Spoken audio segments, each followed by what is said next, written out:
So Simple tutorial. Good morning students.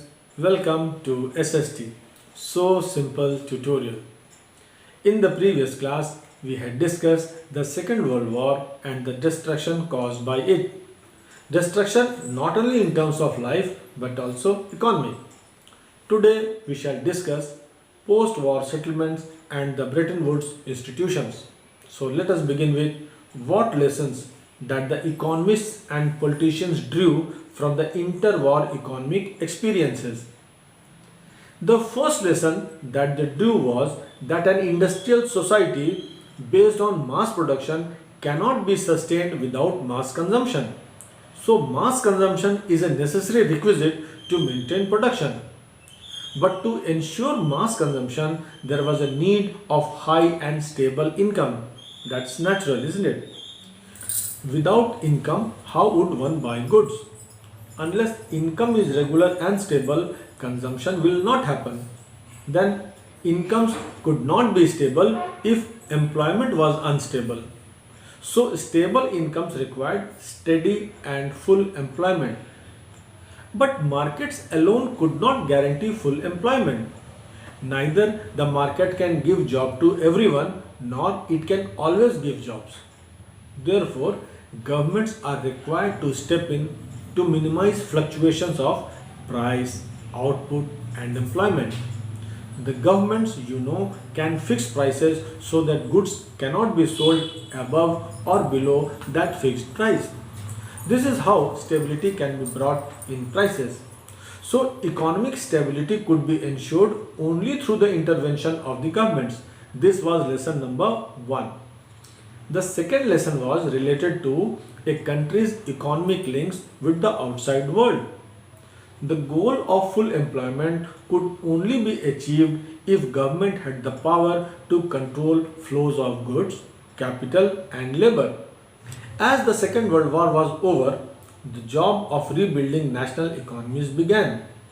Thus, the main aim of the post-war international economic system was to preserve economic stability and full-time employment in the industrial world. So, to prepare its framework, that is, to prepare rules, regulations and procedures to ensure economic stability for the major economies of the world, delegates from 44 nations met at the Mount Washington Hotel in Bretton Woods in New Hampshire, USA on the 1st of July 1944. Their purpose was to agree on a system of economic order and international cooperation that would help countries recover from the devastations of the war and promote long-term global growth. You can see Mount Washington Hotel on the screen. This meeting came to be known as the Bretton Woods Conference. In fact, its actual name was United Nations Monetary and Finance Conference. What came out from this meeting? The participating countries agreed to set up two financial institutions. One, the International Monetary Fund, that is IMF, and two, International Bank for Reconstruction and Development, that is IBRD, which is popularly known as the World Bank. These two institutions, my dear students, are called Bretton Woods institutions. Since these two institutions were born together and were so designed that they were expected to work in harmony with each other, they are also called Bretton Woods twins. And the world economic system after the Second World War is also described as Bretton Woods system. So IMF and IBRD were made to rebuild Europe after the Second World War. The conference also set up a modified gold standard to help countries maintain value of their currencies. The planners wanted to avoid the trade barriers and high interest rates that helped cause the Great Depression. Thus, IMF was charged with overseeing the international monetary system to ensure exchange rate stability and encouraging members to eliminate exchange restrictions that hinder trade. The World Bank was set up to help rebuild Europe and Japan after the Second World War. How was this to be achieved?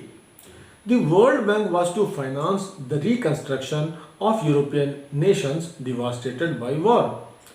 Decision making in these institutions, my dear students, is controlled by the Western industrial nations, but the US has the right to veto the decisions of IMF and the World Bank.